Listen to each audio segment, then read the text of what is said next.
There are words that simply rise and vanish like a passing breeze, but there are also words that penetrate to the very roots of life, touching the invisible structure of the universe.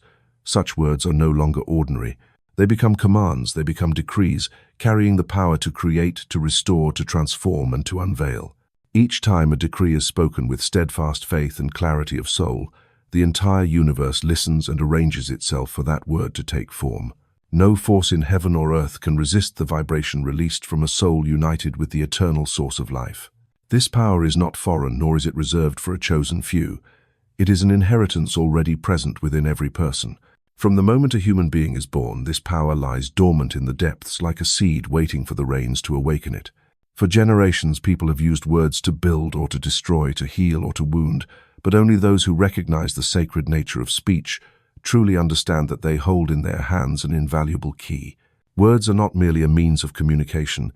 They are instruments of creation, the current linking the visible with the invisible. A decree is not a frail plea directed toward the heavens, nor a desperate cry uttered in the darkest hours. It is a proclamation of power, a firm affirmation of immutable truth, a voice that arises from a soul conscious of its companionship with the universe. When you utter a decree, you do not use sound alone, but infuse it with the vibration of faith, the fire of emotion, and the light of awareness. This fusion is what shakes the deeper layers of reality. Imagine the universe as an endless ocean, and each of your words as a stone cast upon its surface. If the words are shallow, they form small ripples that quickly fade. But when it is a decree, that stone carries a special energy, causing the waves not to dissolve but to expand, endlessly reaching the far shore of all possibilities. That is why every true decree leaves a mark, pulling the invisible into visibility, turning ideas into form and belief into experience. For ages, people have limited themselves, believing that power belongs only to gods or transcendent beings. But the truth is that every person has the right to partake in the act of creation. Each time you speak words founded on truth, you act as a co-creator with the source of life. This is not a privilege, but a natural law, a universal principle in constant operation. This power does not discriminate who you are, how far you have gone, or where you are stuck. It responds only to the degree of awareness and faith you place in your words. A person may lament, "I am weak, I am a failure, I have nothing." In that very moment, they have issued a negative decree sealing limitation into their life. That same person, if they changed their words and spoke with conviction, "I am strong, I am provided for, I am endless life," the entire universe would shift in a different direction. The power of decree lies in this. It does not ask permission, it does not judge, it only executes. Like a seed sown into the earth, it does not concern itself with whether you believe it will sprout or not. If the conditions are met, it will grow. In the same way, each decree sown into the field of universal energy is a seed, and when you remain steadfast, that seed will blossom in due season. The universe shows no favoritism. It only mirrors with precision what you have spoken into being. You need only look around to find countless proofs. A person who constantly repeats words of fear finds their life overwhelmed with fear. A person who continually affirms peace and love radiates an energy that draws peace and love. This is not coincidence. It is the inevitable outcome of the power hidden within words of decrees spoken and impressed upon the unseen structure of life. The difference between ordinary words and decrees lies in the level of awareness. When you speak in ignorance, words vanish. When you speak in recognition, words become law. And for a decree to truly hold power, it must be accompanied by inner harmony. If the mouth speaks but the heart doubts, that sound is but an empty echo. But if the mouth speaks what the heart has believed, the mind has envisioned, and the soul has affirmed, then the word becomes fire, becomes light, becomes thunder rolling through the unseen. This power is not confined to the spiritual realm, but flows into every aspect of life. A decree can raise a weak body, open the way for provision, mend wounds of the soul, and rekindle peace in the heart of the troubled. It is like an electric current. Wherever there is a break, only connection is needed, and light bursts forth. And the person who understands this principle is no longer a victim of circumstance, but becomes the architect of their own life. I share this not for you to admire as a distant myth. It is a present reality, a key you can use today. In this very moment, if you choose to utter a decree, the seed is already sown. If you choose to speak words of creation, creative energy has already begun to move. And if you remain steadfast, these things will take form sooner or later, for the universe never lets a true decree fall into nothingness. The power of decree also demands responsibility. Every word carries weight, and every decree leaves consequences. The wise do not use speech to scatter poison, but to clear paths for light. The wise do not waste sound on complaints, but choose each word as carefully as one chooses precious seeds to sow into the sacred soil of the universe. Once you understand, you cannot speak carelessly. You must remain awake in every word, for words are the miracles you release into your life. Pause and ask yourself, what are the words you constantly speak building? Are you unconsciously erecting a wall that blocks the way, or are you opening a door that leads to freedom? Are you issuing decrees of limitation or of liberation? This is not just a reflective question, but a truth that shapes the form of your life each day, each hour. From here, a new journey unfolds. You will no longer see words as harmless, but recognize them as sacred power in your hands. You will see that every decree you issue is a brick in the construction of reality. And if you know where to place them, you can build a life radiant with light, peace, health, and abundance. Not someday, but beginning this very moment. The power of decree is an invitation, an awakening. It reminds you that you are never weak, never alone, never abandoned. Deep within you are the flame of creation, and when that flame is released through words, the universe nods, doors open, and reality transforms. Remember, a decree spoken at the right moment can change an entire life, and you are the only one who holds the authority to give it. It was not at birth that you first came into existence. Before form, before name, before every milestone of time, you were already a thought in the divine mind. Not a vague thought, but a clear, complete, and beautiful expression in the plan of the Creator. And the first thing ever inscribed about humanity was not sin, not flaw, but image. Whose image? The very image of God. This is not a symbolic phrase or a religious metaphor. It is the deepest definition of the human being. Every cell within you, every stream of vibration flowing through your soul, carries a frequency from the source. The image of God is not in a painting on a wall or in myths of the past. It lives within you in the light of your eyes, when you are awake in your voice, when you speak from truth in your actions, when you walk in faith. If you have ever felt small, lost, or lacking in worth, it is not because truth has changed. It is because you have temporarily forgotten your origin. Just as the sun remains radiant though clouds may veil it, the sacred image within you remains intact, though life may bend or scatter. No circumstance can strip away what was imprinted from the beginning. No mistake is large enough to erase the mark of God within you. All that can happen is that you forget it, and when you forget, you live as if it does not exist. But that does not mean it is gone. You were created not merely to live, but to reflect. Not merely to exist, but to bear light. Not merely to survive, but to manifest the beauty of the divine. When you love, you reflect the love of God. When you forgive, you reflect mercy. When you stand firm in trial, you reflect the strength of immortality. And when you remember who you are no longer defined by what you have gone through, but by the unchanging essence at your core. The sacred image within you is not a reward, not an achievement, not something you must prove yourself worthy to obtain. It is your starting point. You begin from light, not from darkness. You set out from wholeness, not from lack. Every effort of growth, healing, or awakening is not to become someone else, but to return to this who you have been from the very beginning. The sacred inheritance is not a dowry passed on from earthly parents. It does not come from bloodline, nor is it bound by personal history. It is a truth beyond time. When you drew your first breath, you also received a divine declaration: "You are my image, within you is me, and through you I shall act." No proof required, no condition demanded, only remembrance. That is why when you stand in life as a sacred heir, you need not compete to be loved, nor beg to be accepted.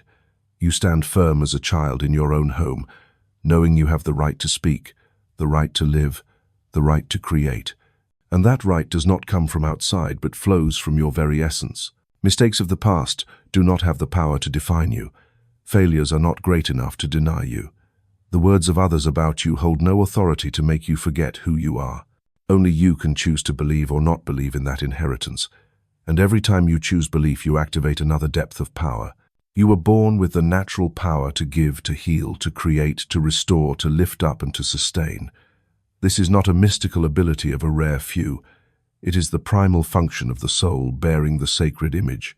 And when you speak a creative word, you are not doing something unnatural.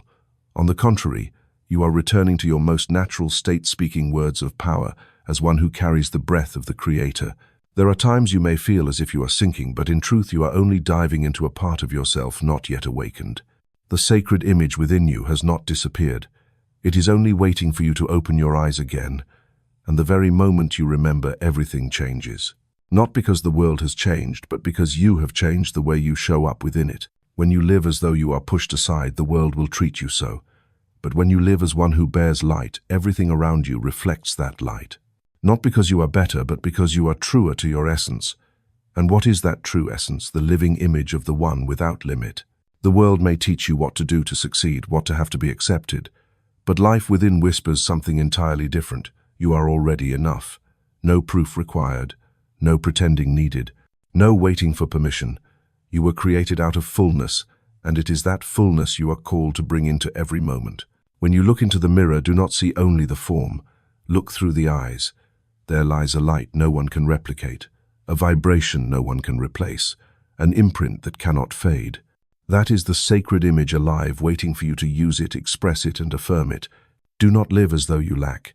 Do not speak as though you are forgotten. Do not act as though you are striving to become someone, for you already are, not will be, not must attain. But here and now you are the living, whole, irreplaceable image within the flow of life. Each time you forget, close your eyes and turn inward. Listen to your own breath, to the beating of your heart. In each beat there is a reminder, you are not small, you have not fallen away, you have not lost anything. You are mine, and I am within you. When you live with this awareness, you no longer seek validation from others. You no longer need the world's applause to feel valuable, for your worth does not come from anyone else but from the very essence you carry. That essence is light. That essence is truth. That essence is the flawless image of the one who formed you. And you do not need to struggle to be worthy of it. You need only to live true to it. Not everything you see is truth. There are things that look real, feel real, wound you as if they were real, yet they have no roots in truth. They are the result of a veil that has been placed between you and the divine essence you already are. That veil has a name: illusion, and 3 of the most powerful illusions programmed into humanity long ago are these: that suffering is inevitable, that lack is natural, and that fear is unavoidable. But if you step back for a moment, become still, and observe from the depth of consciousness, you will see that these are only shadows. Shadows have no power of their own. Shadows cannot exist without light, and an object to block it. And on this journey, what you need is not to fight the shadow, but to reignite the light. When the light is turned on from within, the shadow withdraws on its own. No struggle required, no resistance needed, only clarity. Suffering is not destiny. It is a signal. It only arises when you agree to live cut off from the source of life. It appears like an alarm when you believe falsehoods about yourself. When you think you are weak, lacking, or alone, your soul, which knows the truth, resonates, speaks out, and that voice takes form as the experience you call suffering. It is not punishment. It is a reminder. Lack is not the true nature of life either. Lack is merely the outward sign of a flow that has been blocked by false beliefs, blocked by unconscious repetitions in the mind. I am not enough. I do not have. I cannot. But look at nature. Trees do not calculate how much water to draw. The ocean does not measure how many waves are enough.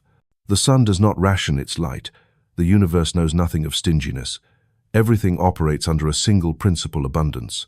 So why does humanity live in lack? Not because the world is scarce, but because consciousness has closed. Not because life is unjust, but because belief has been wrongly programmed.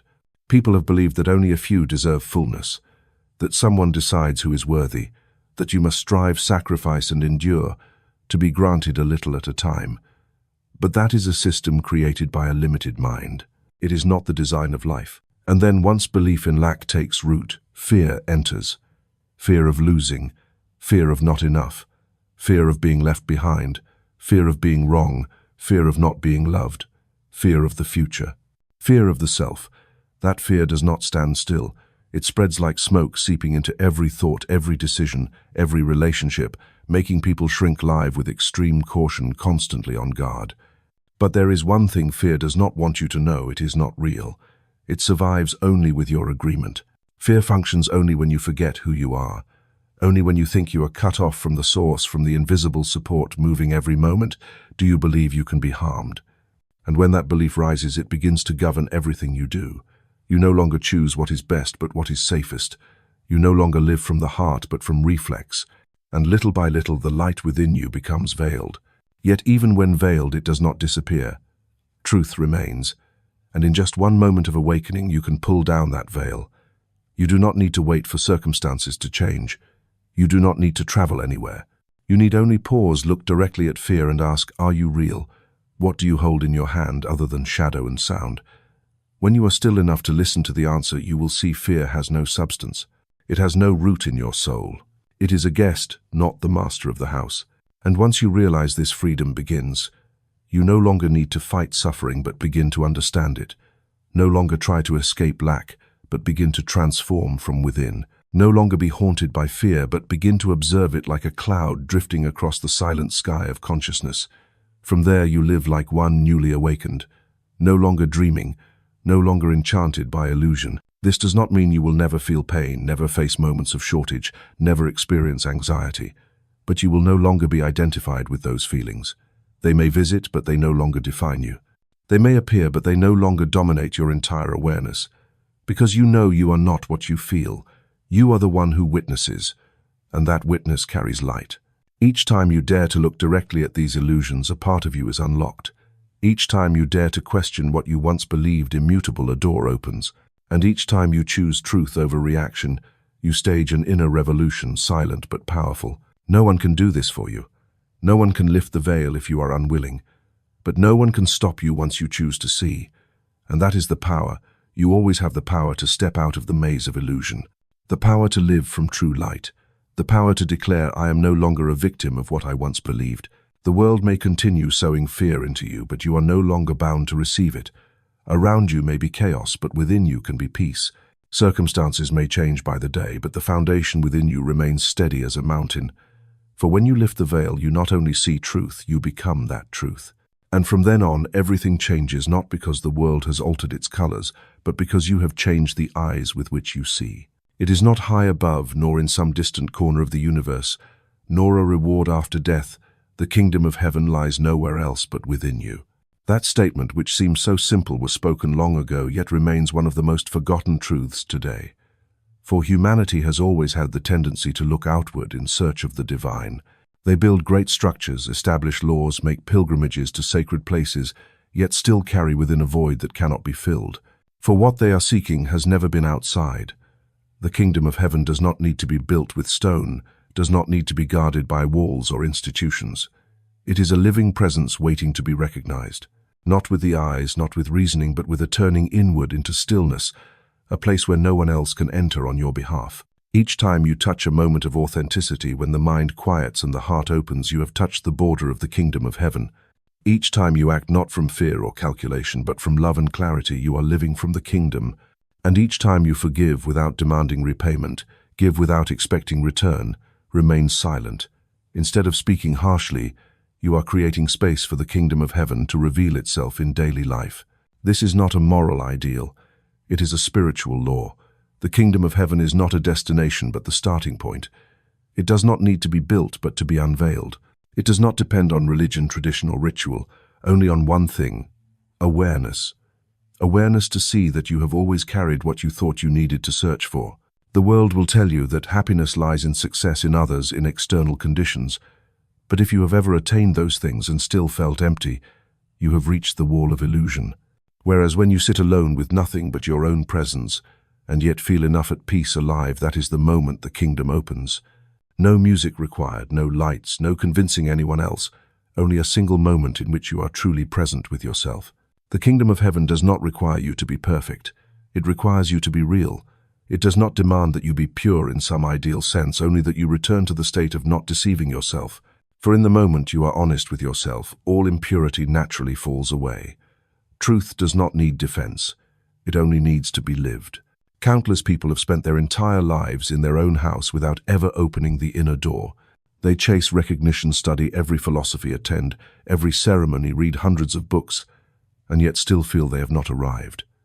Not because they lack information, but because they forget the most important thing: to turn inward. That place is not noisy. It has no blinding lights. It has no applause, but it contains what nothing outside can ever grant: a certainty without reason, a silence without emptiness, a life without striving. That place is the kingdom of heaven, not where you must reach, but where you must uncover to see again. For what blocks you is not sin but the thick garment of identification. You think you are the body. You think you are success or failure. You think you are the role life has assigned. But you are not those things. You are the one who observes them all passing by. And that observer is the true resident of the kingdom of heaven. From that place, everything becomes clear. No more striving to prove your worth. No more needing praise to feel deserving. No more racing against time to cling to meaning. Everything is already here. It is only that before you looked with the eyes of a seeker, now you look with the eyes of one who has found. And when you live from the kingdom within you, bring it everywhere you go. You do not need to preach. Your presence is proof enough. You do not need to force belief on anyone. Simply walking into a room with stillness in your heart changes the room. When you touch another without carrying need, but only carrying light that spreads more powerfully than any sermon. For light does not need proclamation, it only needs to be turned on. And where light is present, darkness cannot remain. That is why those who live from the kingdom need not battle darkness. They need only keep their inner light burning, not to prove, but to illuminate. You do not need to become someone else to step into that space. You only need to release. Release the judgments about yourself. Release the imposed desires. Release even the image you have worked so long to build in order to be accepted. For the kingdom of heaven does not care who you are by the world's definition. It knows only one truth: you are a child of light, and you need only remember that. There will be moments you forget. There will be days you identify again with fear, with hurt, with reaction. But do not worry. The inner door never closes. Each time you remember, you need only turn inward, breathe, and whisper, "The kingdom of heaven is within me." That sentence is not just affirmation. It is the key that opens a sacred space in the midst of the world. And when that space opens, circumstances need not change. You live in another dimension. In the same work, the same relationships, the same body, yet with an entirely new consciousness. A consciousness no longer reacting from lack, but acting from fullness. A consciousness no longer controlled by fear, but guided by light. This is the axis of all teaching. Every doctrine, every method, every piece of advice, if it does not lead you to this point, it is only a detour. But if you have seen this point, you need not wander further. The kingdom of heaven is already within you. No conditions, no waiting, no attainment required. Only living from it moment by moment until everything else falls away and only one thing remains: the pure presence of the soul united with the eternal source of life. Every soul entering life is a traveler. No one arrives with all the answers. No one carries a pre-drawn map. This journey is both sacred and obscure. At times you pass through radiant forests of faith, and at times you wander in deserts of doubt. But wherever you go, there is always something you were given from the beginning, the staff of the spoken word. Something seemingly invisible, yet it is the deepest power you possess. This is the decree. Not everyone realizes they carry that staff in hand. Many walk for years without knowing they can lean on it. They stumble, they tire, they feel lost, unaware that a single timely word could open a path through the night. For a decree is not merely speech. It is energy released from the soul. It is the vibration of truth compressed into the form of sound and faith, then released into reality like an arrow of light. When you utter a decree from the deepest place within you, are not merely speaking. You are moving energy. You are re-establishing order. You are casting light into layers of reality not yet revealed. That is the staff you can plant into the dry ground of circumstance and see life spring forth. Not because words themselves hold magic, but because you in that moment have united with divine power. And more than a staff of support, the decree is also a bridge between the material world and the unseen, a bridge between what you cannot yet see and what you already know in spirit, a bridge between the present and the sacred image you are called to fully embody. When you step forth with absolute conviction, that bridge appears even if before there was only an abyss. It does not need to be built of stone. It is built of faith. Each syllable is a luminous stone. Each act of steadfastness a span across the divide. Some may say, "I see nothing change." But if they understood that a bridge is not completed in a single word, they would not give up. For creation through speech does not operate as instant magic, but like a seedling from the deep soil. You cannot see the roots growing, but one day it emerges and blooms. Every decree you speak is a seed. Sow it with faith, nurture it with conscious repetition, and patiently await the day it blossoms into the form you need. No one can decree on your behalf. For this power cannot be borrowed. It only exists when spoken from an awakened inner being. A person may recite hundreds of affirmations, but without authentic vibration, they are only sounds passing through air. Conversely, a single word released from the depths can stir the waves of creation. A decree does not need to be lofty. It needs to be true. It does not need to be complex. It needs to be clear. A short phrase, exact and filled with faith, can change the flow of life. For the universe does not listen to words. It responds to vibration. And true vibration arises only when your heart, your mind, and your soul declare in unison what is being spoken. Imagine this. You stand in the midst of circumstances that seem hopeless, no way out, every direction closed. Instead of surrendering, you place your hand upon your heart and decree, I am light in this darkness. I am the way made open. I am the life rising strong above all. In that very moment, you are no longer a victim. You are not waiting for the world to change. You are commanding light to appear from within yourself. There will be times you speak a decree and feel nothing has happened. Do not rush to doubt. In the physical world, response often lags behind the movement of spirit. But that does not mean nothing is occurring. You are laying foundations. You are generating vibration. You are resetting the frequency of reality. And when the frequency shifts, circumstances must mirror it. A decree is also a tool to re-establish order. When your mind is in chaos, when emotions rise like waves, a single true decree can bring you back to center. It is like an anchor in the storm. It cannot stop the wind, but it keeps you from drifting. And when you stand firm in that center, everything begins to arrange itself into new order. Not because you forced it, but because you ceased emitting the vibration of disorder and replaced it with the sound of direction. At times, a decree is fire burning away old beliefs. At times, it is water soothing pain. At times, it is wind pushing you toward the right course. And at times, it is earth steady, unshakable, the ground from which new things arise. Whatever its form, each decree is a declaration. I know who I am. I know what belongs to me. And I choose to live from that place. You do not need to wait for perfection to begin. Nor do you need a perfectly calm mind. You need only willingness. Willingness to look again at what you decree each day in your words, in your thoughts, in your emotions. For whether consciously or not, you are always decreeing. Every phrase you repeat, every image you hold long in the mind, is a command being issued to your inner universe. So be awake. Do not use your staff to strike your own foot. Do not build bridges leading you into worry, hatred, or limitation. Use that very tool to open the way to truth. Each day, each moment, you can choose anew. Choose a different word. Choose a new vibration. Choose a world built on light, not on fear. A decree is not a technique. It is a right. And when you use that right rightly, you not only change your life, you return to your creative essence. No longer asking, how will I overcome, but declaring, I am the overcoming. No longer asking, who will help me, but affirming, the light within me is enough. No longer searching for the path, but beginning to build that very path with your spoken word. And that is why a decree is called the traveler's staff, so you do not collapse along the way. It is the bridge of light, so you may cross the abyss of ignorance.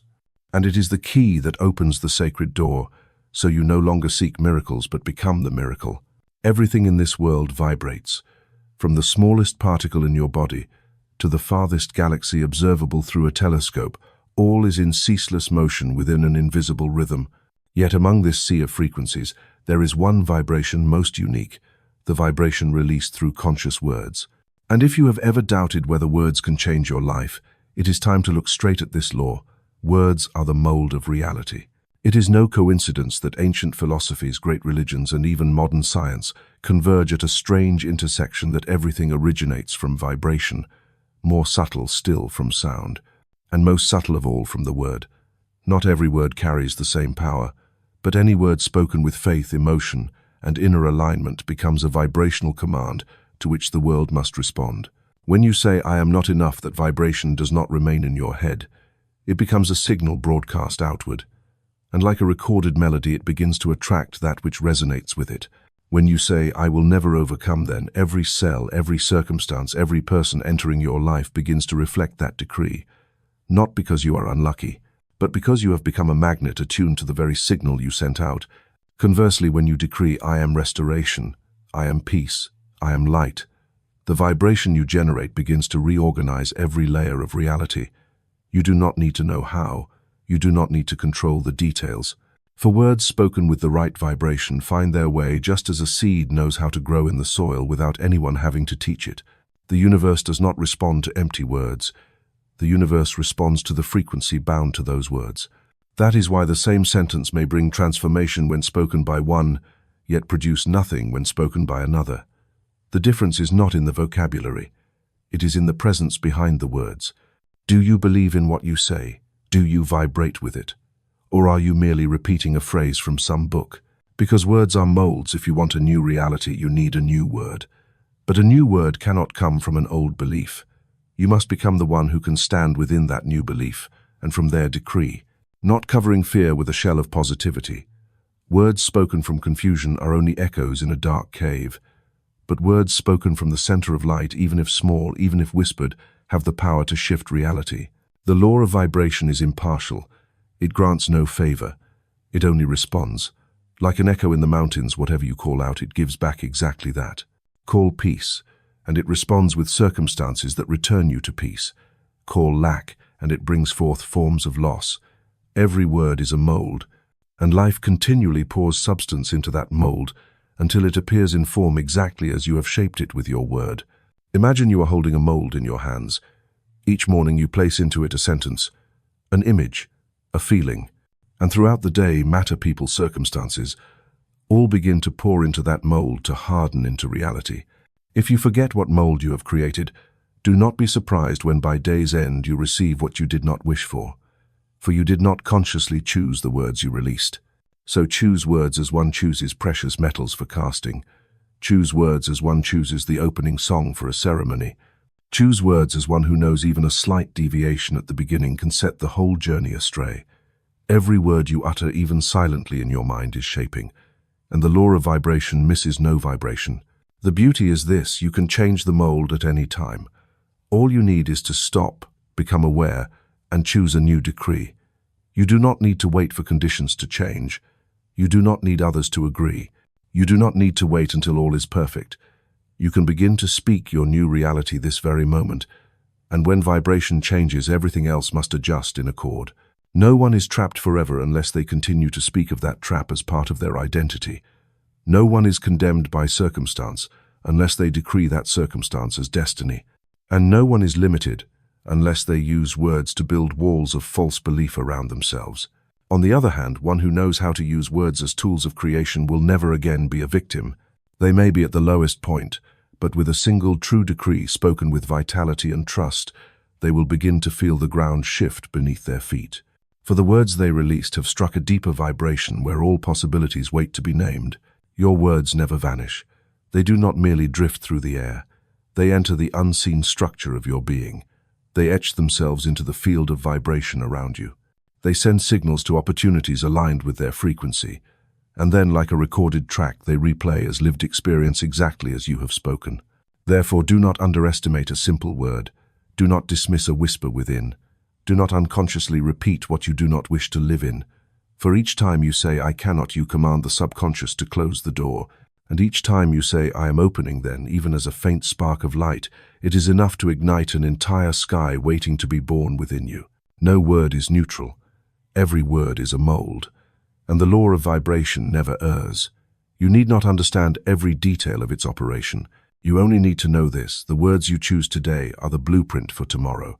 And from there you can step into a world no longer built by accident, but consciously created. If you have faith like a mustard seed, you will say to this mountain, "Be removed from here," and cast into the sea. And if you do not doubt in your heart, it will happen. That is not a metaphor meant to inspire.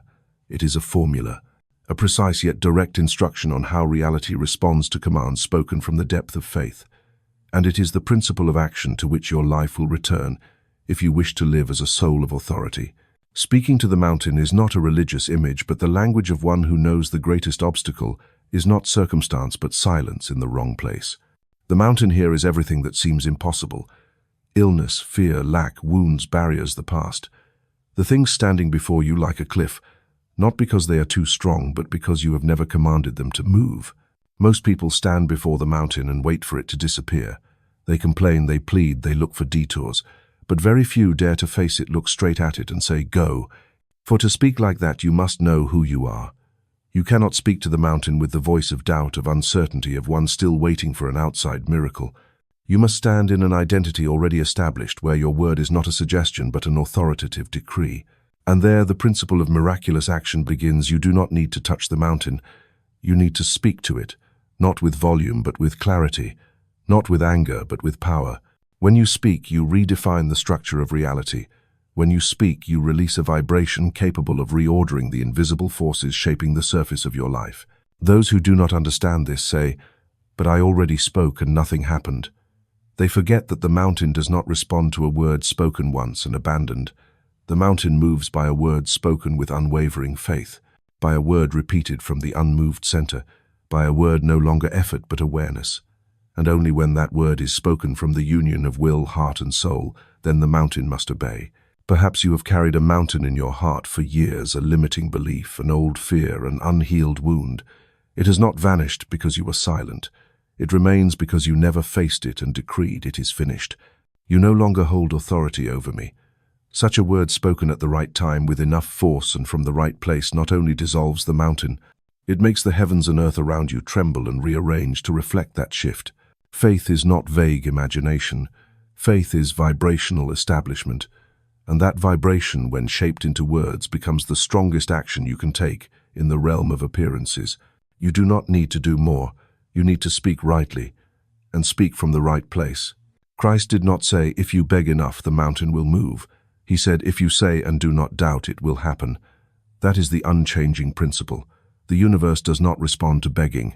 The universe responds to awareness. Awareness that you are speaking from the essence that is not limited. And when your word arises from that place, reality has no choice but to adjust. Ask yourself, when was the last time you spoke to the mountain, not complained about it, not described it to others, but spoke to it directly without doubt, as if your word were thunder issuing command? For if you have never done so, the mountain has no reason to move. Each time you look at limitation and say, "I am freedom," you begin a process. Each time you look at illness and say, "I am wholeness," you rewrite the code of your cells. Each time you look at fear and say, "I am light," you strip darkness of its reason to exist. That is true action. No shouting required, no display necessary, only a word spoken from the place where doubt no longer lives. The principle of action does not lie in trying harder. It lies in stopping, centering, and speaking from the place that already knows what you are, speaking as if nothing could contradict it. Speaking as if you are establishing a new law for your vibrational field and the entire world must follow. The mountain does not move because you are good enough. It moves because you remember who you are, and from that essence you speak. You do not need to repeat the word endlessly. But if doubt lingers, then speak until the vibration within you is fully in unison with the decree. When you no longer doubt, no longer expect, no longer cling, but simply release a word like lightning, go, the mountain begins to crack. Do not speak to test. Do not speak to see if it works. Do not speak as if bargaining. Speak as one who knows you are establishing the obvious. Speak as one who does not need proof. Speak as one who does not ask the world's permission, but who re-establishes order. Then the mountain, no matter how high, no matter how deep, will lose its ground. For you have withdrawn the energy that allowed it to remain. And a new reality, lighter, brighter, wider, will emerge without your forcing it. That is action.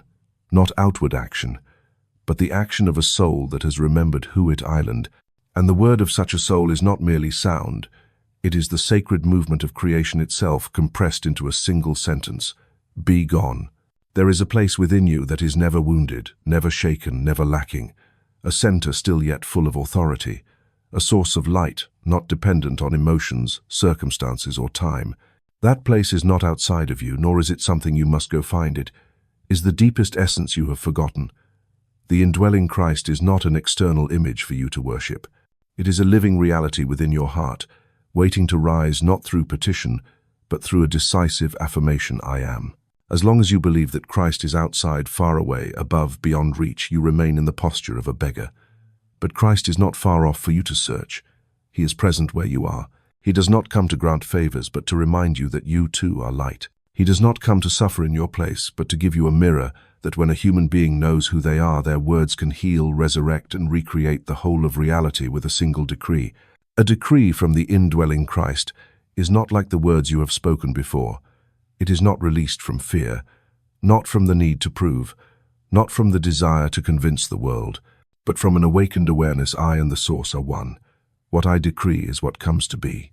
When you speak from that place, you no longer ask whether it will work. You no longer wait at the door as one locked outside, for you are the key, and decree is not petition, it is the voice of power moving through you. Look again. Petition is the posture of lack. Petition says, I do not yet have. Petition says, I am beneath. But when you affirm, you no longer stand there. You no longer beg for light. You are the light. You no longer hope for goodness to arrive. You declare, I am living within goodness. And that affirmation, when released from an awakened soul, compels the universe to move accordingly. The Christ within you does not beg. He does not pray for things to happen. He knows, and from that knowing he speaks. When he says, let there be light, light appears.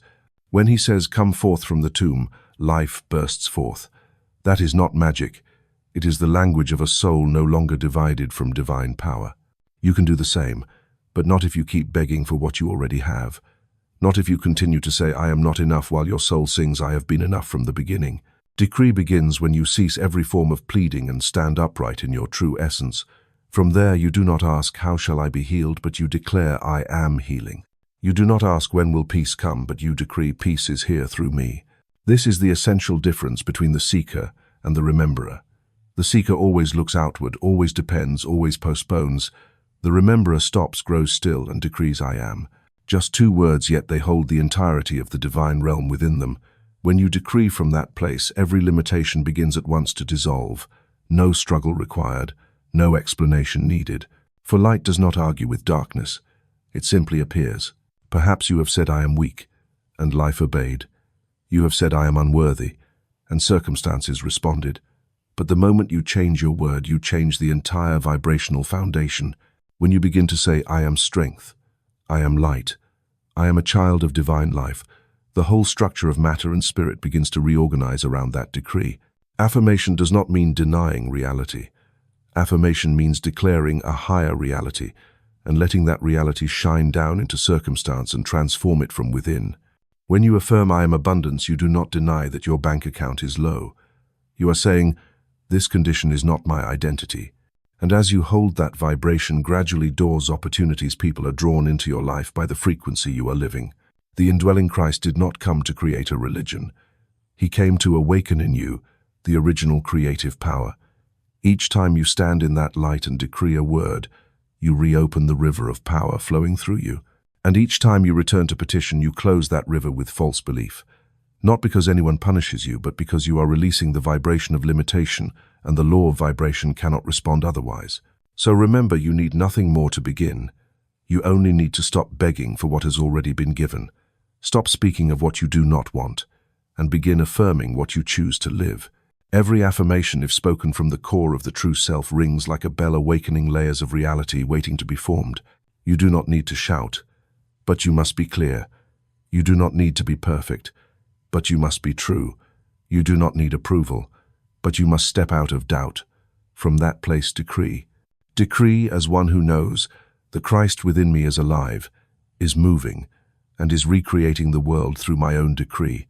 And then you will see, not with the outer eye, but with a new stillness, that everything around you begins to change, not because you persuaded God, but because you ceased persuading, and began to live as an inseparable part of the source of light, where no one begs for anything but only affirms to bring alive what has always been present.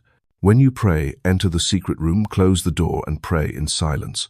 That is one of the clearest and deepest instructions ever spoken about how to connect with divine power. Not in public, not on the stage, not under admiring eyes, but in the secret room, the place where no one sees, the place where no one hears, the place where only you and the one who dwells in the deepest realm are present. But that secret room is not merely a physical space.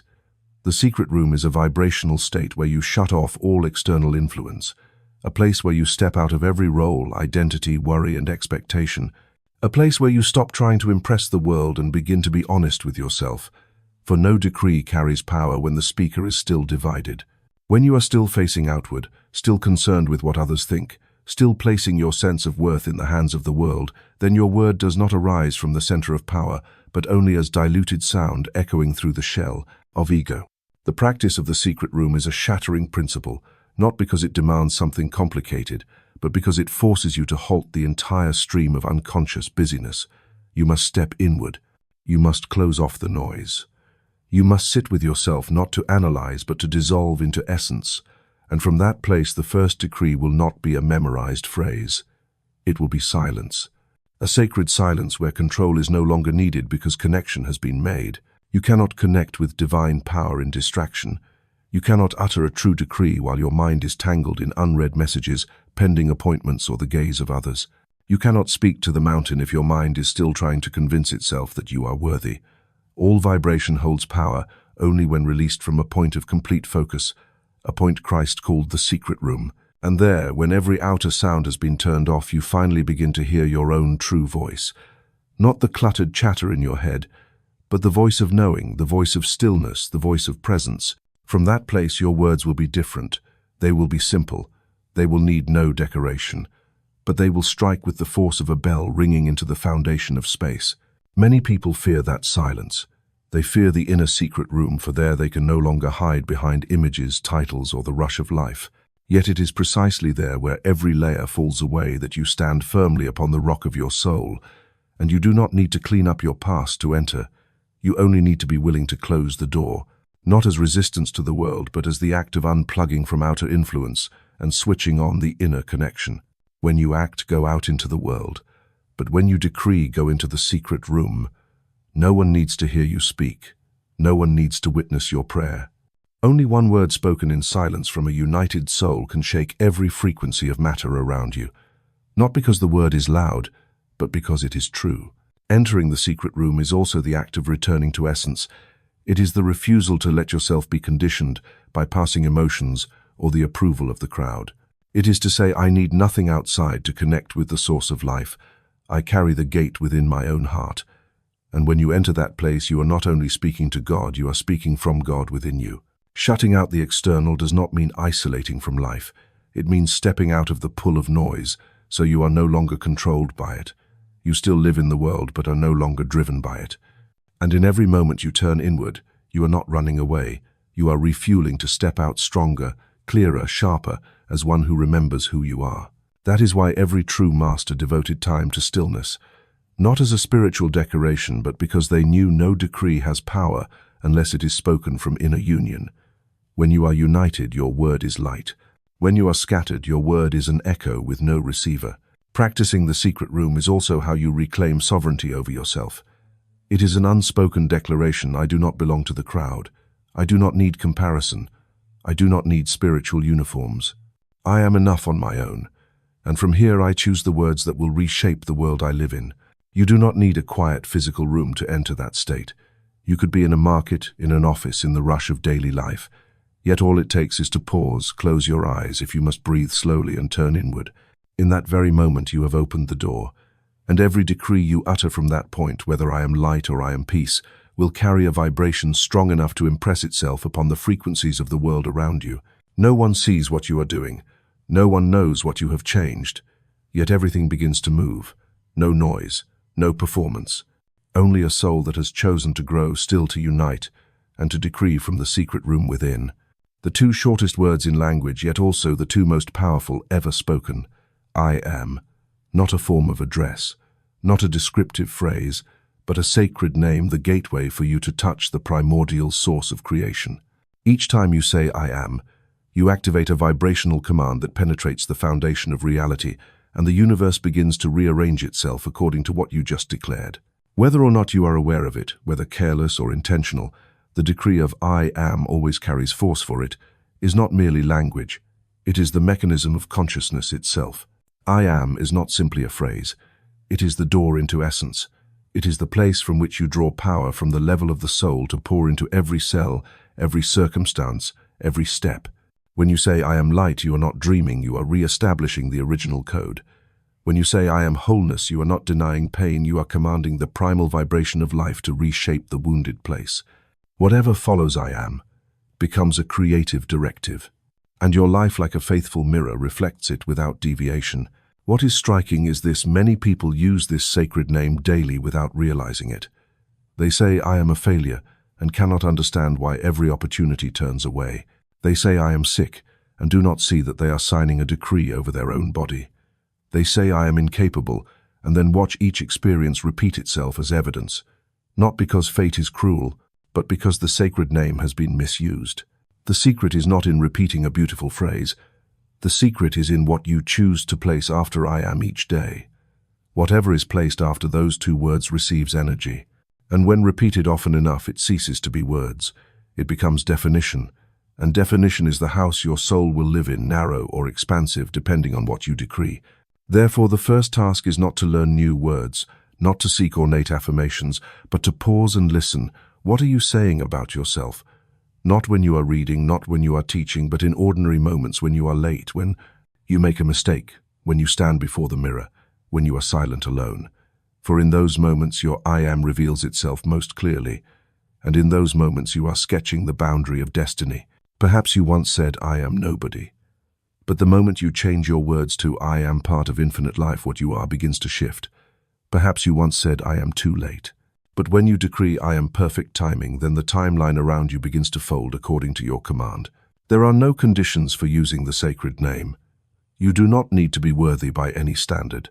That name has been within you since the beginning, but you must use it consciously. For unconscious use of "I am" is why so many live their whole lives bound by limitations they themselves decreed. Understand this: the name "I am" does not work like magic. It does not promise to make everything happen instantly, but it begins shifting reality at the deepest layer. It turns the ship, it recalibrates the compass. And if you hold to what you affirm not in order to obtain, but because you already are, then what you choose begins to manifest. Not from outside, but from the rising of your own being within. Do not mistake the sacred name for hollow affirmation. A powerful "I am" does not come from recitation, it comes from union. When your heart, your mind, and your soul speak in unison with one awareness, then that word releases like thunder without needing to be loud, short, decisive, charged with energy, like an electric current activating the whole system. And you can begin right now. No preparation needed, only a deep breath. Close your eyes if you must, and decree from the deepest place without strain: "I am light, I am life, I am peace. I am the infinite source of creation." Do not say it to convince anyone. Do not say it to force yourself to believe. Say it as one returning to yourself. Each time you speak, you make it more real. Each time you repeat, you expand the space for it to live in you.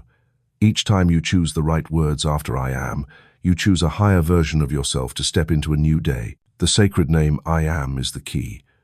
But the door opens only when you turn it rightly, with presence, with quiet faith, with the awareness that you do not need to become anything, you only need to remember. And then you will begin to see, not with noisy proof, but with a new stillness, that life responds to you differently. No longer like a chain of disorderly reactions, but like a symphony shaped by you, the silent yet sovereign conductor, speaking each note that begins with two words: "I am." The sacred name, "I am," is not merely to be spoken, it is to be sanctified.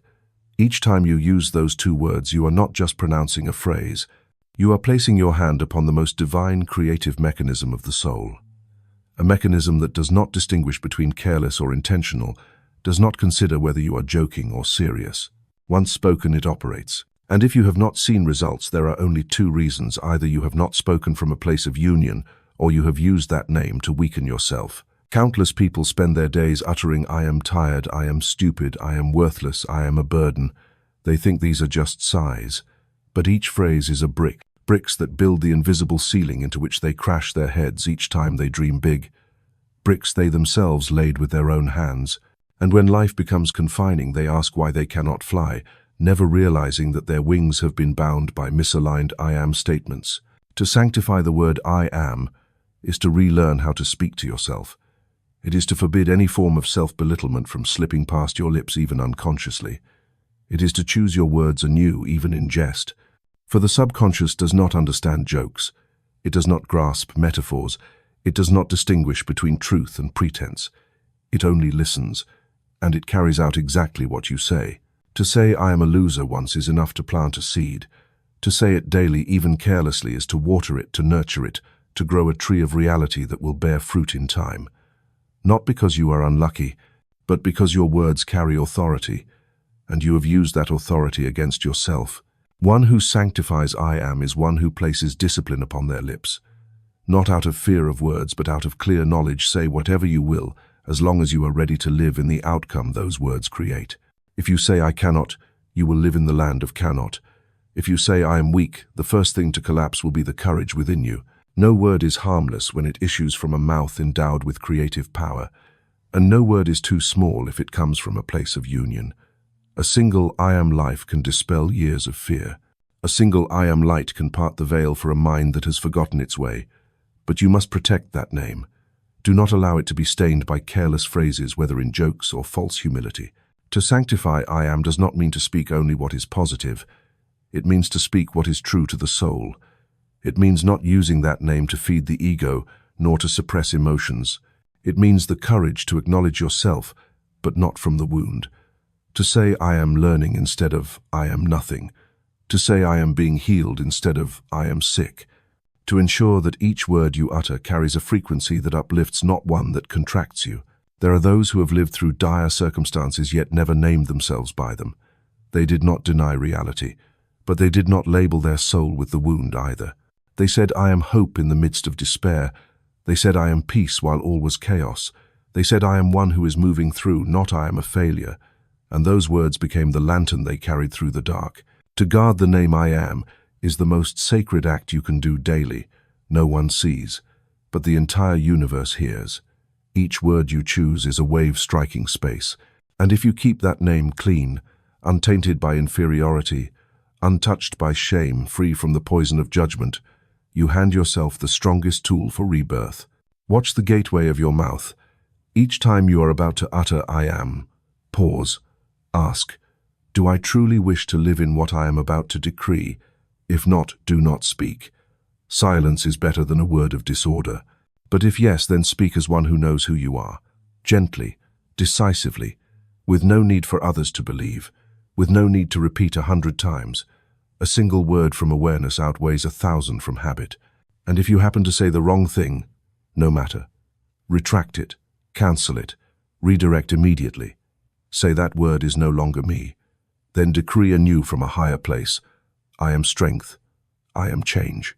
I am one who is stepping into light. Each time you do this, you reclaim sovereignty, and you train yourself in a discipline of speech not to control but to safeguard the most sacred vibrational field, the formative layer of being itself. For in the end, you are what you say of yourself, not once but many times, through unconscious repetition. And if you are perceptive enough to see, then, every word you speak today is the seed of the version of you that will rise in the days to come. Better to sow consciously than to surrender to habit.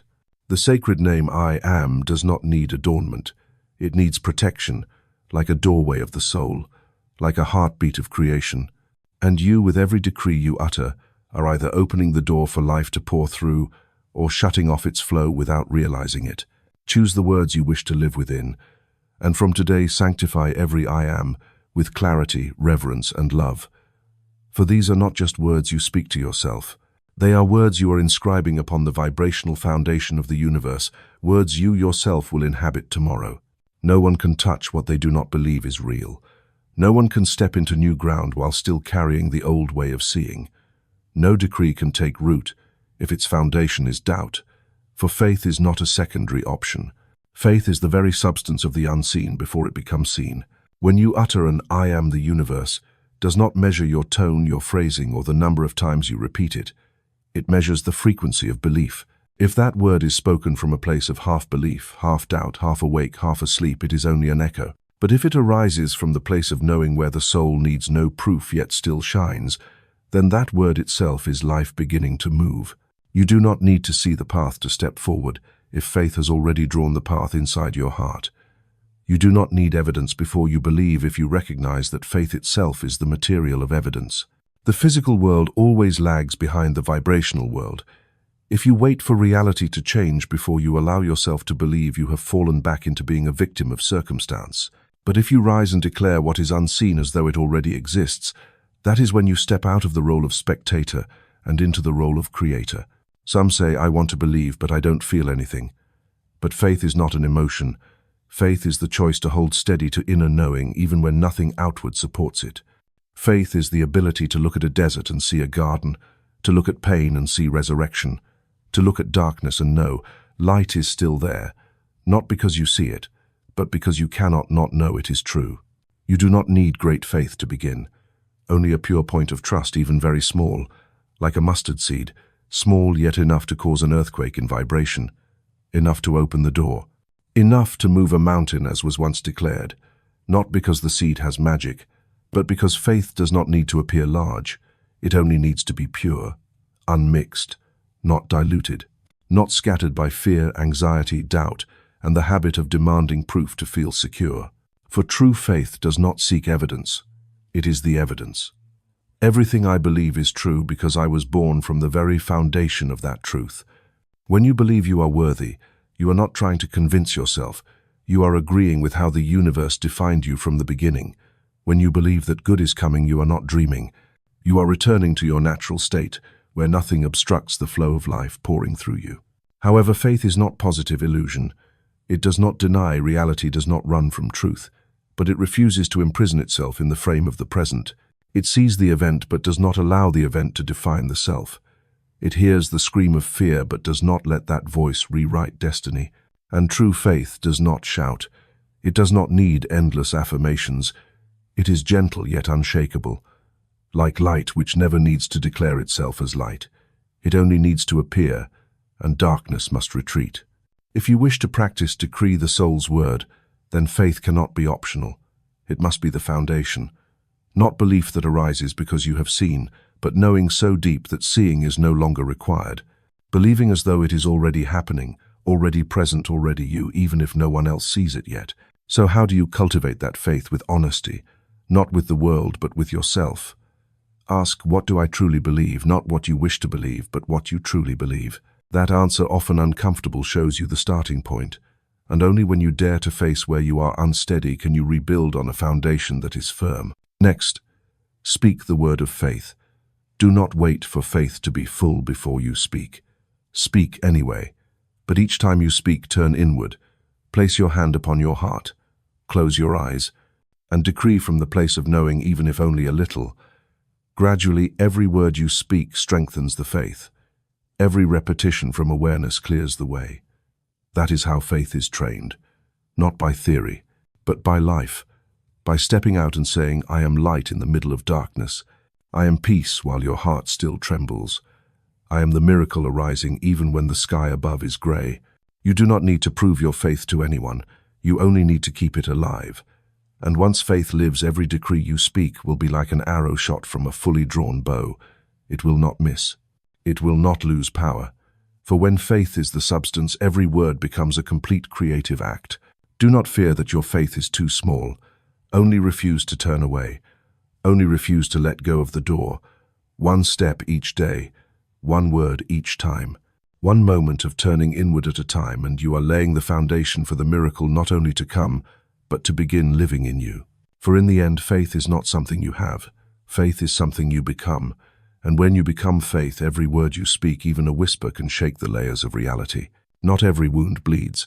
Some injuries lie dormant in the sediment of memory, unnamed, unexposed, yet silently strangling the flow of life. And not every path of healing requires medicine. Some restoration begins not with flesh, but with a word, the right word at the right moment at the right depth, like a knock opening a long, dusty door. Healing is a sacred act, not merely the removal of symptoms, but the return to wholeness where body, mind, and spirit are no longer divided. And at the center of this act lies a tool of immense power. Decree the word spoken from the soul.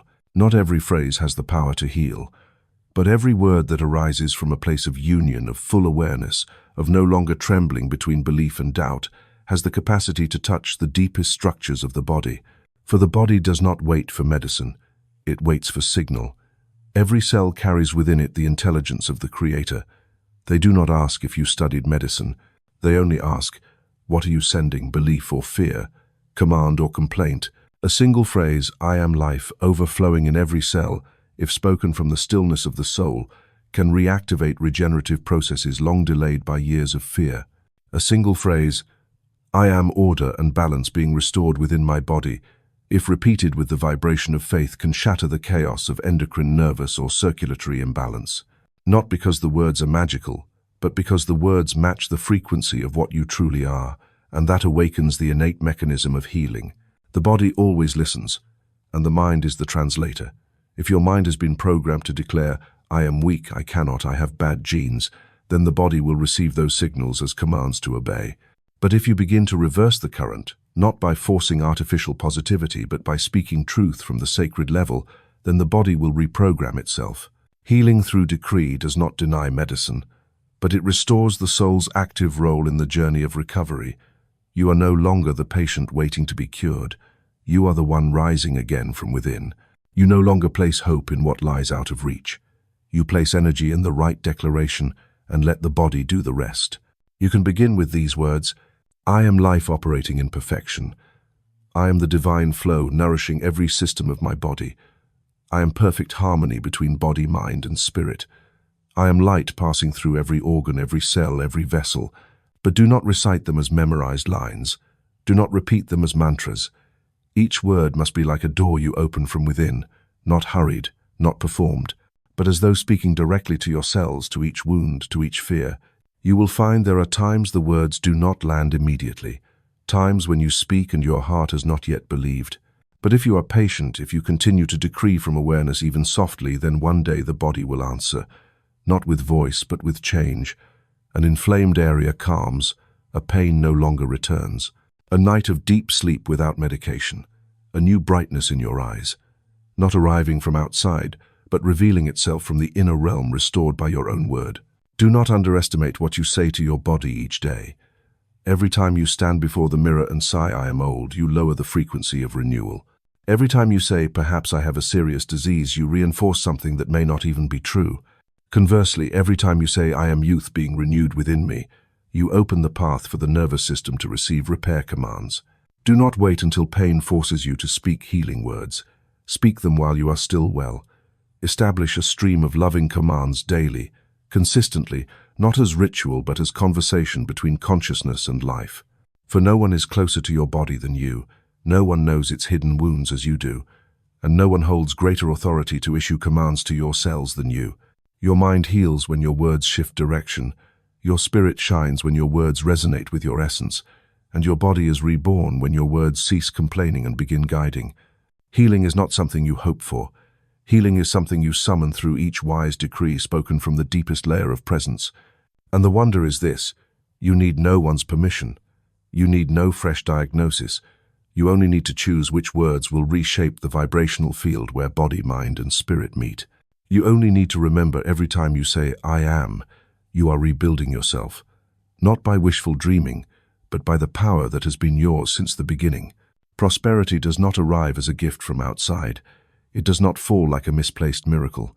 It appears when within you a channel opens, a flow aligned with the infinite supply of the universe. And that channel is not created by striving, not held by fear, not directed by scarcity. It is opened by the word spoken from the place that knows it is worthy. No one is poor because of a lack of resources. People lack only the flow, the channel connecting the inner life to what has always been present. And nothing clogs that channel faster than words like, "I don't have enough," "I don't deserve it," "I have no luck with money." Each phrase is a wall you build between yourself and the treasure already waiting. And then you look around seeing lack, debt, instability, without realizing your own words have bent the direction of the flow. If you want to change your financial reality, do not begin with calculations. Begin with new declarations. For money is not the root. Belief is the root. And the words you speak are the shovel that digs deeper into that root every day.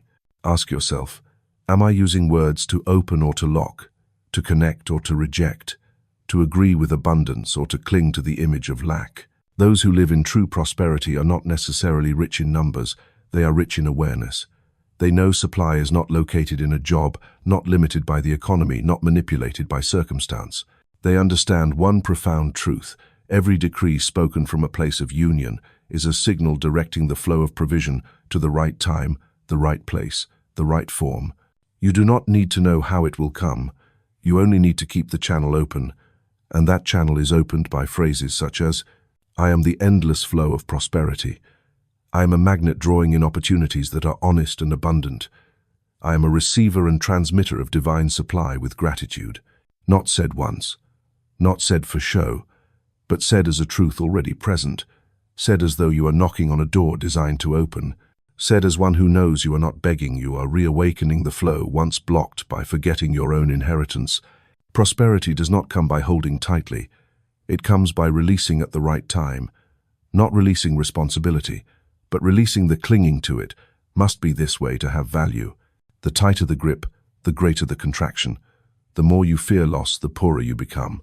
But when you begin to speak words of wealth from the place that knows who you are, without fear, without lack, without pretense, you breathe life into the most sacred channel of supply. And then something strange happens.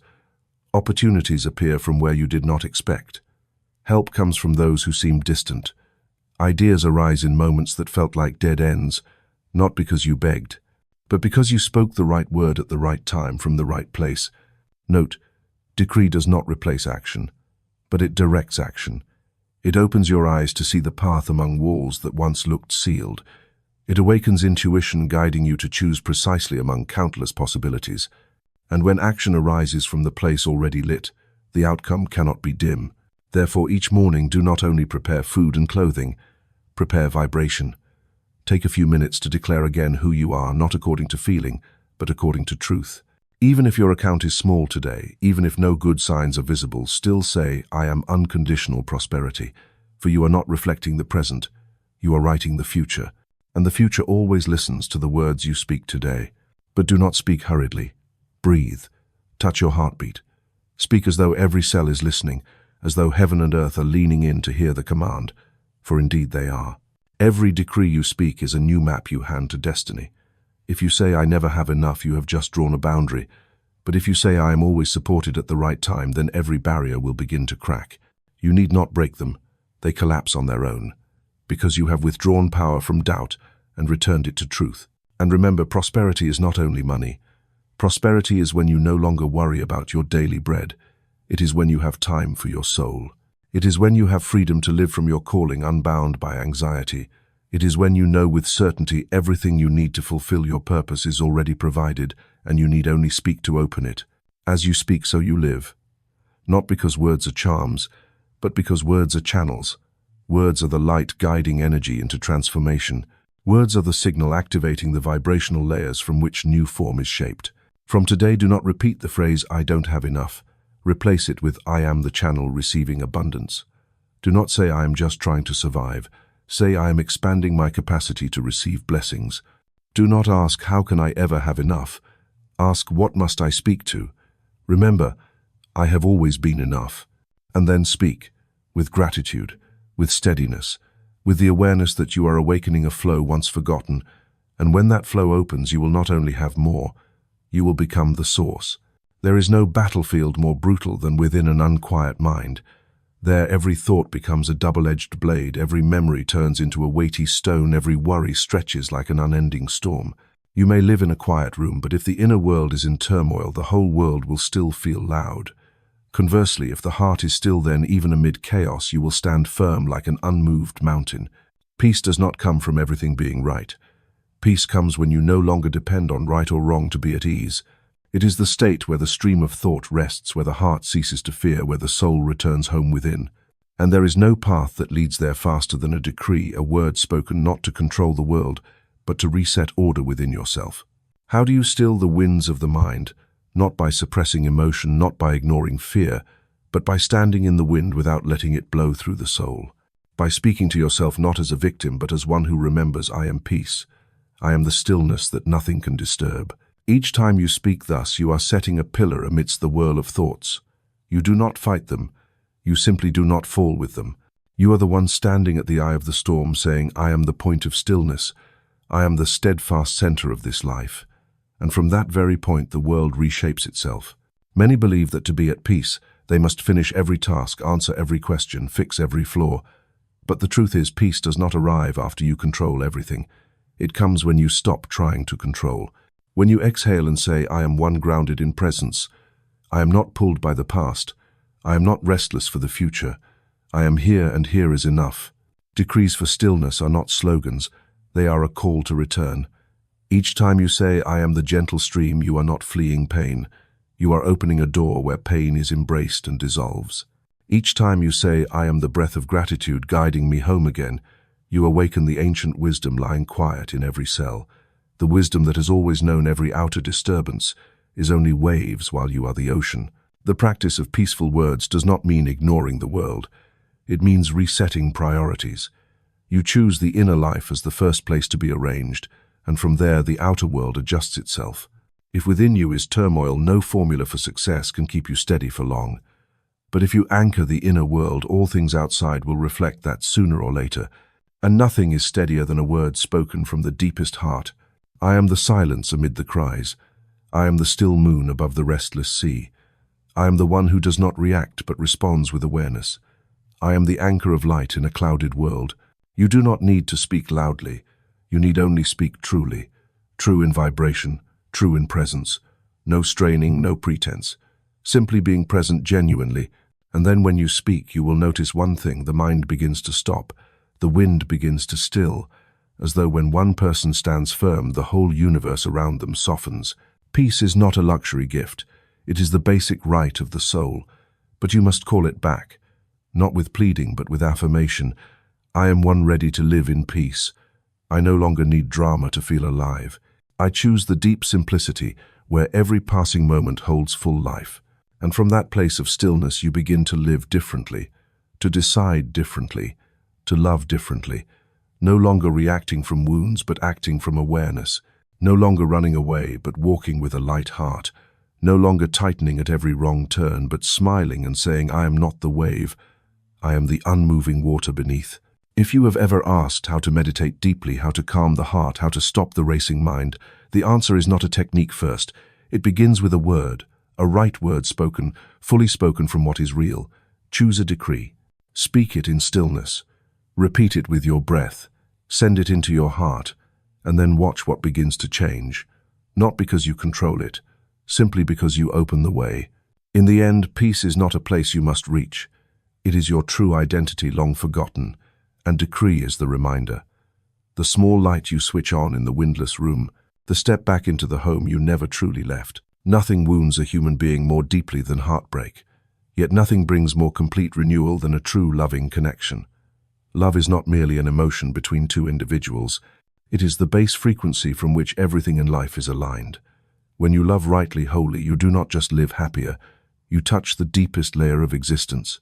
But how do you heal a cracked heart?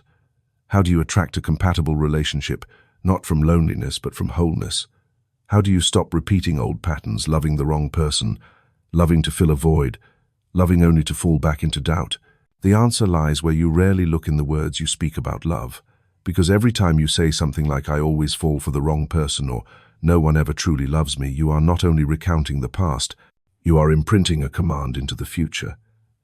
And then you meet exactly that kind of person again, not because fate is cruel, but because you gave the order unconsciously. A decree for love is not a plea, it is a vibrational declaration, the voice of a soul that has remembered its dignity. It is speech that does not come from emptiness but from fullness. Not from I need someone, but from I am love and I attract what is aligned. To heal, you do not need to find the one who hurt you. You only need to turn inward and speak the words your heart should have heard long ago. I forgive what once wounded me. I release all old bonds no longer aligned with my present frequency. I am a field of love. I attract souls that resonate with me. No need to shout, no need for witnesses. But each word must be spoken as truth, no proof required, no condition attached. You need only believe enough, be present enough to understand you do not need to be loved by anyone to have value. You yourself are love. And from there, every relationship can finally begin the right way. Perhaps you once loved from your wounds, once clung, once lost yourself. But that is the past, it does not define you.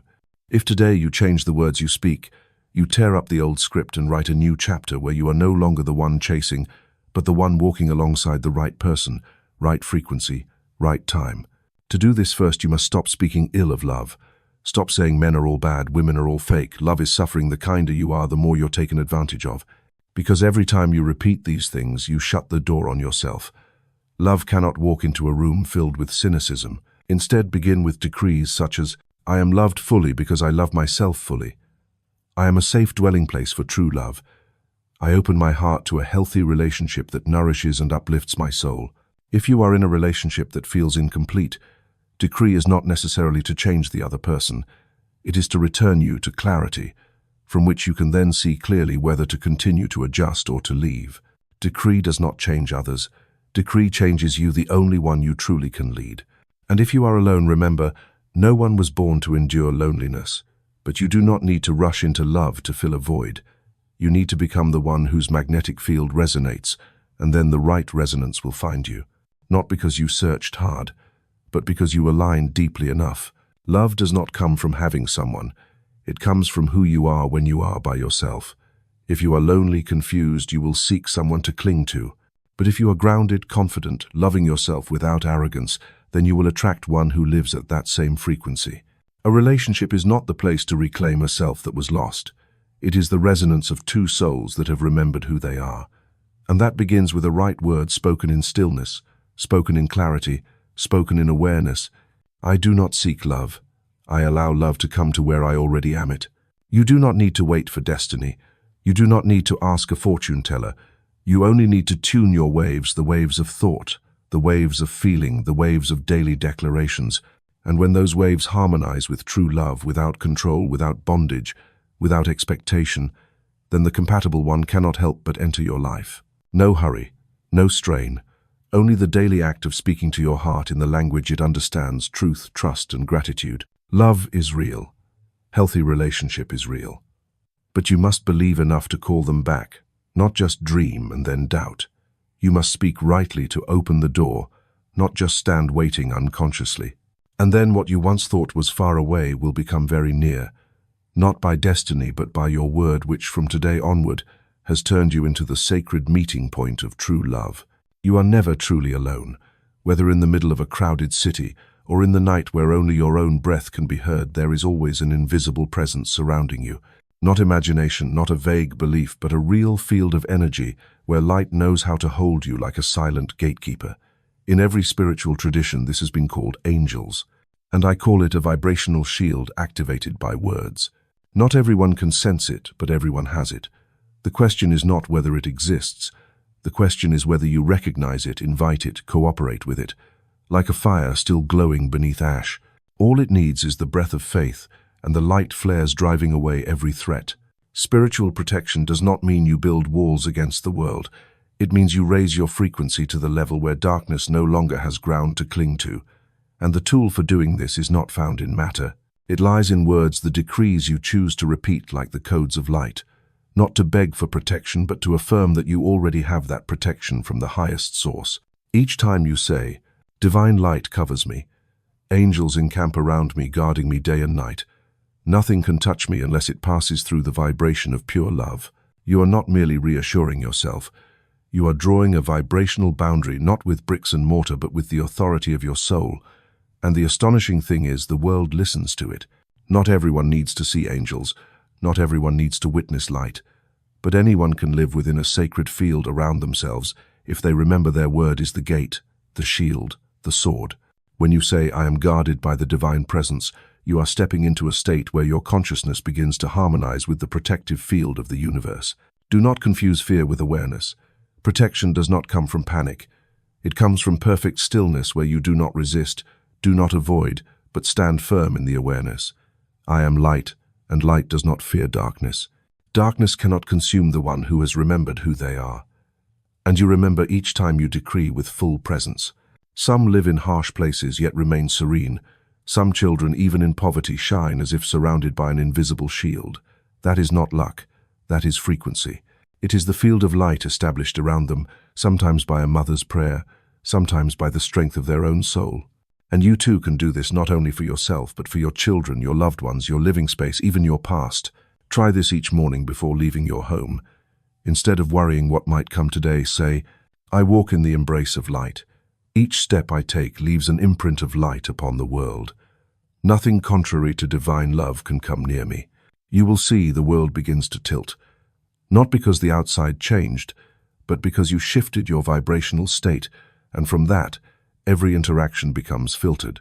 Spiritual protection does not make you immune to trials, but it makes you the one who stands through trials without collapsing.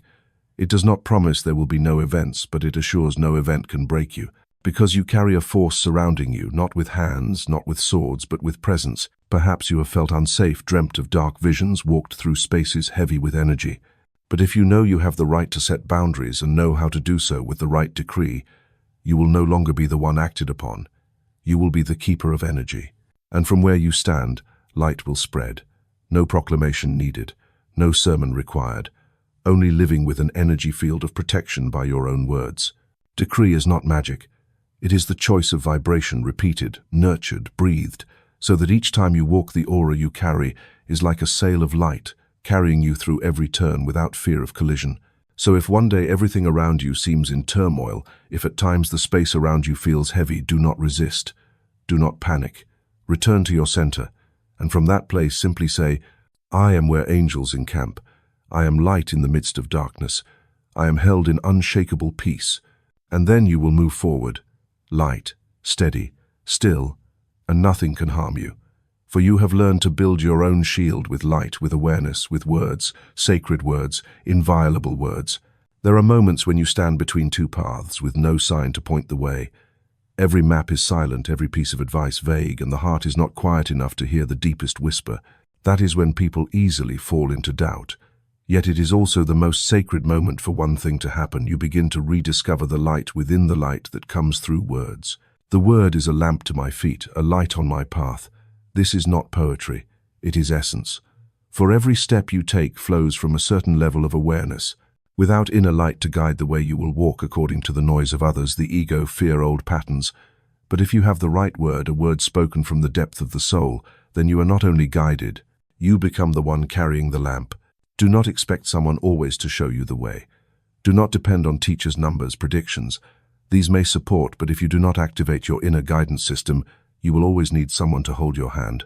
And in that way, you will never truly walk with your own feet. Every soul is implanted with a mechanism of divine direction. It does not lie in the mind, not in survival instinct, but in the vibrational center of the soul, where the right word becomes a map. When you decree with awareness, you are not only calling what you desire, you are activating the path to step toward it. For example, when you are lost, instead of asking where to go, you may say, I am being guided by the highest light. Every step I take is directed by wisdom beyond the mind. I open myself to the best path, even if it is not yet clear. You do not need to see the whole landscape. You only need one step bright enough. Like walking at night with a lantern, it does not light the entire road, but it is always enough for you to take the next stretch. And the next stretch will be lit as you move forward. Decree does not replace thinking, but it puts thought in its proper place, not as the decider, but as the servant of inner guidance. When you decree with faith, you are saying, I do not need to know everything right now. I only need to trust the light my word has just awakened. Many remain at life's crossroads because they demand absolute guarantees. But divine life does not operate by insurance. It operates by trust. Trust in life, in light, in a current deeper than logic. When you repeat words like, I am walking the right path even if I do not see the destination. I am aligned with eternal wisdom. I am one who walks escorted by light. Then every error begins to correct itself. Every wrong door starts to close. Every curve becomes less dangerous. Not because you are lucky, but because you are resonating with the frequency of higher guidance. And something strange happens. A thought you never expected appears. A chance encounter becomes pivotal. A phrase you overhear is the very signal you awaited. Not coincidence. It is your spoken word returning to you in an unpredictable form. You do not need to be clever to be guided. You only need to be still. Then decree works like a switch. It lights up the dormant wisdom within you, where each step is no longer hesitation, but carries the energy of firmness. The world is full of false calls, full of shortcuts that promise, full of illusions of success. Without inner light, you will be pulled toward noise. But if each morning you sit in stillness for a few minutes and say, my word is a lamp to my path, I walk not in darkness but in gentle guidance, then you have reset your frequency. And from that frequency the corresponding path will appear, not quickly, but certainly, not loudly, but unmistakably. You may not see 5 years ahead, but you will see the step for today. And that is enough, because when you live one step rightly, the next will align. When you speak the word of clarity in the present, the future cannot remain dark. Remember, no one can guide you as well as you when you speak the right word from the right depth with the right awareness. then you do not need to ask the way. You are the way. You are the light. You are the one carrying the lamp in the night for yourself and then for others. Work is not only the way you make a living, it is the way your soul unfolds in the midst of everyday life. Whatever profession you take, a teacher, an artist, a doctor, a merchant, or even in the journey of searching for a job, what you are truly doing is not merely work. What you are doing is an expression of being in the material world. And when this is understood rightly, every small action becomes a sacred ritual. Do not mistake labor for burden. Burden arises only when you do not know why you are doing what you do. When you go to work only to earn money, you have already lost the deepest meaning of existence. But when you work as if serving something greater than yourself, when every step, every word, every product you create carries within it reverence and light, then you are no longer just an employee. You are someone reviving the meaning of creation itself. Perfect work is not the job that pays the most, nor is it the place without challenges. Perfect work is the work you can do without betraying your soul.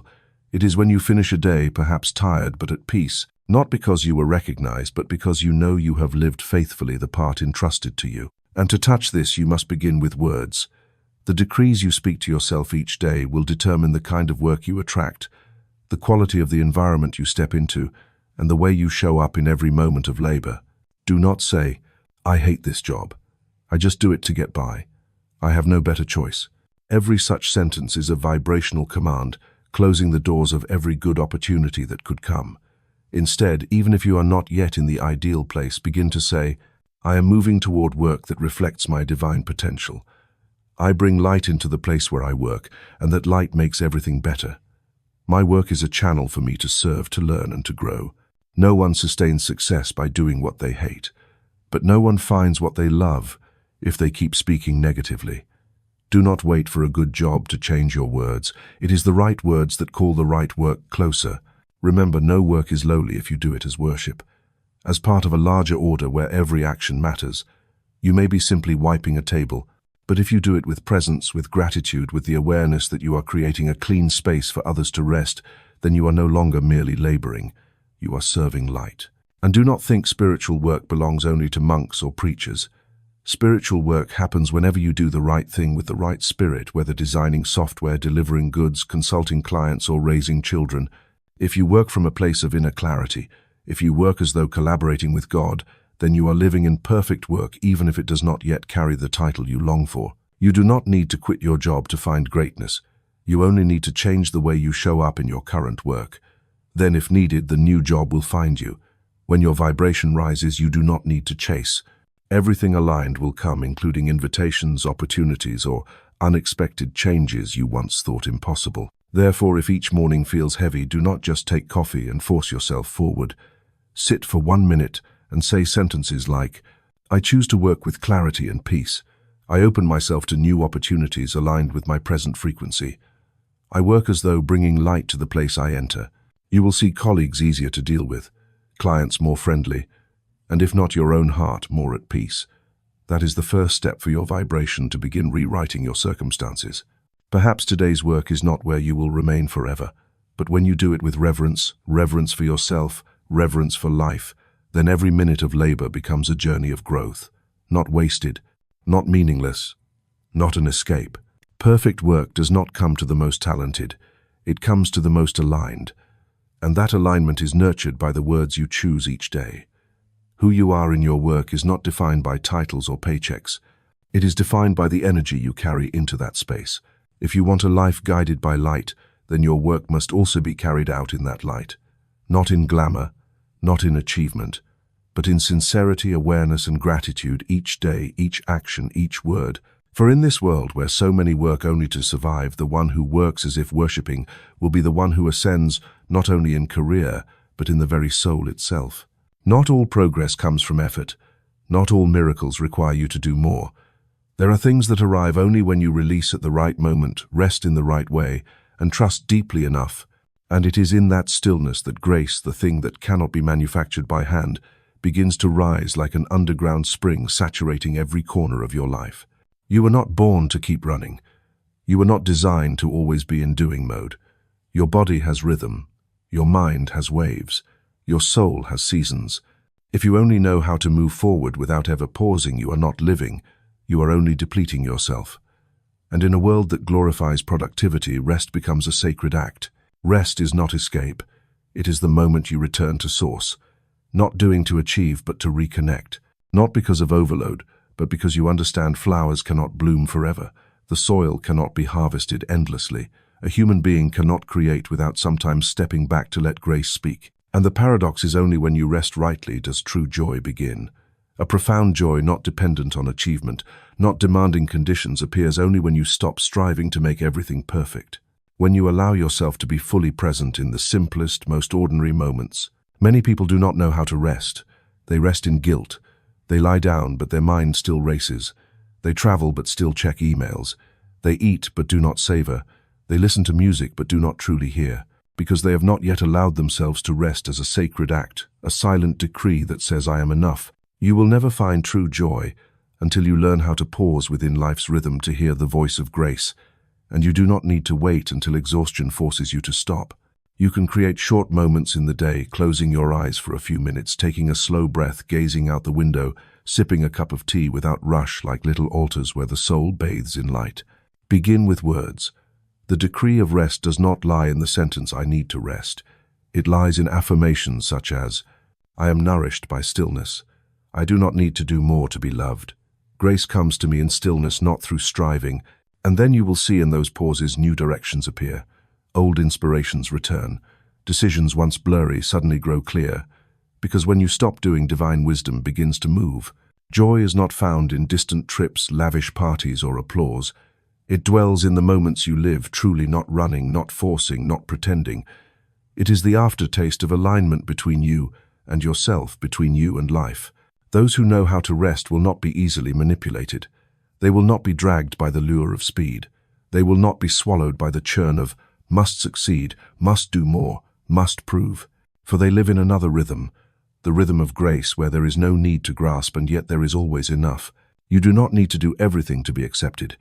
You only need to do what you are doing, then stop at the right time and smile. Not because everything is perfect, but because you are living your own rhythm, and grace only visits those who are not too busy to notice its presence. If you have ever watched nature unfold, you understand. No flower blooms year-round. No river always rushes. Everything rests. Rest to live. Rest to grow stronger. Rest to return. And human beings, the most delicate of creatures, need this even more. Therefore, grant yourself permission. I am allowed to rest without guilt. Joy does not lie in doing more, but in how I am present while doing. I choose to live in the rhythm of the soul, not of society. That is not laziness. That is the wisdom of one who has understood joy comes when the soul is no longer stretched thin by the need to prove. You were not born to be a machine. You are an expression of a consciousness that knows how to love, to create and to pause in order to see the sacred in an ordinary moment. And that truly is the real miracle. Greatness is not found in the heights you stand upon, but in the depth to which you bend for another. The world has long made us believe that value lies in power, in fame, in being admired. Yet in the end you realize no one becomes truly noble by merely standing under the spotlight. The truly great are those who know how to love quietly, to give without demand, and to remain humble even when they have every reason to be proud. Humility is not about lowering yourself. It is the clear recognition of your sacred place in the whole of the universe, neither arrogant nor self-deprecating. You are not above anyone, but you are not beneath anyone either. You are a ray of light like countless other rays, weaving together the ocean of light that the Creator has breathed out. Once you understand this, you stop competing. You no longer live to be greater than others, but to serve life with your truest being. Service is not merely what you do, it is the spirit you bring into whatever you do. Cooking a meal, answering a message, listening to a loved one, helping a stranger. If done with love, these are acts of a noble soul. And conversely, even if you sit in the highest seat, if you act only for yourself, you are still living small. Therefore, before each action, ask yourself, am I doing this to be seen, or because I see another's need? Am I giving to be praised, or because my heart overflows? The answer will tell you where you are in the soul's journey of evolution. Do not wait until you are wealthy to give. Do not wait until you are free of busyness to serve. The smallest act, when done in love, carries a frequency of healing. You do not need to change the world. You only need to change how you show up in each interaction, and the world around you will change. Humility is seeing another as yourself in a different form. It is knowing that every person you meet is fighting a battle you cannot see. It is not rushing to judge, not rushing to label, not granting yourself the privilege of thinking you fully understand another. Humility is when you no longer need to win the conversation, but only wish to preserve the connection between two hearts. And this is the essence of service. Service is not just doing something for someone. It is keeping your heart open, always ready to be a bridge rather than a wall. Service is when you do the right thing, even if no one sees. It is when you silently lift someone up with a word, a look, a presence fully given. You are not weak when you serve. You are so strong that you need prove nothing, and so abundant that you can share without fear of loss. True greatness is when giving does not diminish you but makes you fuller. It is when the love you give away does not empty you but overflows you. And if you wish to live in grace, not random luck but the sacred order of flow, then service is the fastest path. For when you give with purity, you automatically raise your frequency. And the universe always responds to the frequency you send out in ways beyond prediction. So choose to live as one who carries light, not needing recognition but always leaving a quiet trace wherever you pass. Give as though you have never lacked, love as though you have never been hurt, and bow down as though you have stood long enough to know that the summit does not bring peace as deeply as a single act of kindness. Each morning tell yourself, today I am a channel of love to wherever it is needed. I choose to live as a gift, not as a burden to anyone. I serve not because I am low, but because I know to give is a privilege. And then you will see strange things happen. What you thought was loss turns out to be surplus given. What you thought was disadvantage reveals itself as deeper reward. What you gave away never truly left you. It multiplies silently within. The world does not need more people arguing right and wrong. The world needs more souls who know how to love quietly and live kindly. For a humble heart and hands ready to serve can do what weapons, laws, or money cannot heal. So if today you do not know where to start with the smallest things. Listen to someone fully. Help someone without reason. Do something good without telling anyone. For this is where your soul grows without noise. This is where greatness is redefined, not by what you get, but by who you become in the way you love and in the way you give. True freedom does not come from being able to choose how you live.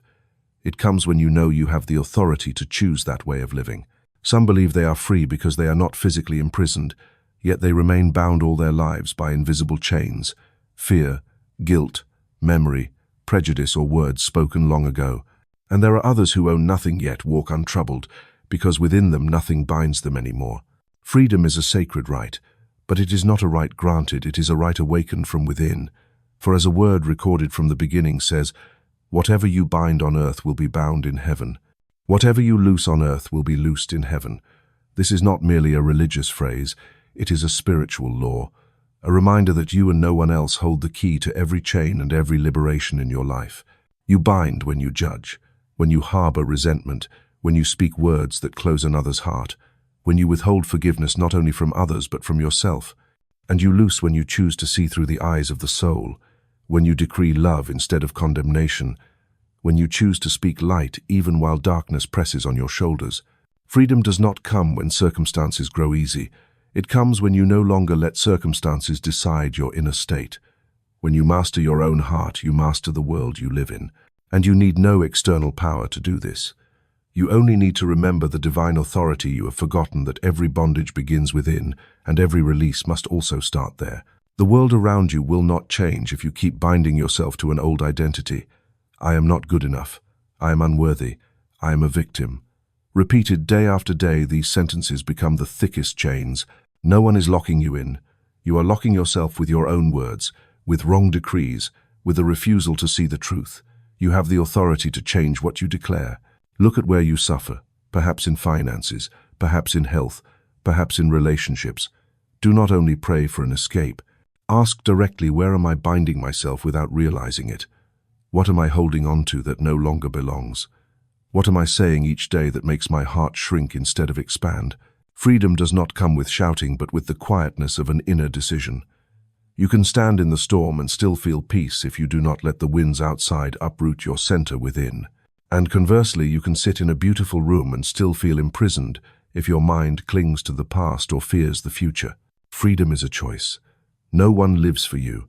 No one binds you but yourself, and no one can set you free unless you agree to reclaim that right, the right to loose yourself through light. Light is not the absence of darkness. It is the decision to see through the darkness and recognize that you always have a way. And the journey back to freedom begins with words. For words are the most powerful creative tool you possess. Each time you say, "I choose freedom," I no longer attach myself to the old identity. I loose every bondage I once built. Something in your energy structure shifts, not loudly, not for show, but solidly, like a door opening in silence. You will no longer need to control the world because you have controlled your part in it. You will no longer need to change others because you are no longer trapped in how they treat you. You will no longer need everything perfect because you have stepped free of the snare of expectation. Complete freedom does not make you careless. It makes you love deeper, live truer, and give more because you are no longer limited by fear. You do not act from fear of loss. You act from knowing you cannot lose what belongs to your soul. And that is when you live as one unbound, not only in action but in essence. You become one who carries freedom wherever you go, not through speeches, but through the quiet composure of one who has understood binding or loosing, locking or opening, darkness or light. All begin with a single decree. Therefore, if you seek freedom, do not look outside. Look into your own words, to life, to others, and to yourself. And then you will see you were never truly imprisoned. You only need to remember where you left the key,